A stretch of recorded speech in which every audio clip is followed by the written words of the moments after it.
हे कोलेस्ट्रॉल म्हणजे नेमकं काय असतं? तर कोलेस्ट्रॉल म्हणजे एक फॅट किंवा मेद म्हणूयात याचं एक स्वरूप असतं. हे प्रत्येकाच्या शरीरामध्ये नॉर्मली असतंच. आता हे कोलेस्ट्रॉलचं काम काय असतं ते पाहूयात. प्रत्येक सेलमध्ये कोलेस्ट्रॉल असतं. हे कोलेस्ट्रॉल सेलची वॉल तयार करण्यासाठी मदत करतं. त्याचबरोबर काही हार्मोन जसं की इस्ट्रोजन आहे, टेस्टोस्टेरॉन आहे याचं सिक्रेशन करण्यासाठी कोलेस्ट्रॉलची मदत होते.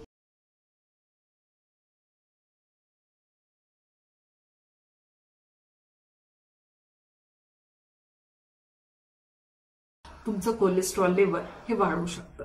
जर तुमच्यामध्ये व्यायामाचा अभाव असेल, तुमचं वजन जास्त असेल किंवा तुम्हाला डायबिटीस असेल किंवा तुमचं वय हे 50च्या पुढे जात असेल, स्त्रियांमध्ये मेनोपॉज नंतर किंवा तुम्हाला स्मोकिंग करण्याची सवय असेल, दारूचं व्यसन असेल, तर अशाही कारणांमुळे तुम्हाला कोलेस्ट्रॉल वाढू शकतं. आशा आहे आजचा हा व्हिडिओ तुम्हाला नक्कीच फायदेशीर ठरेल. धन्यवाद.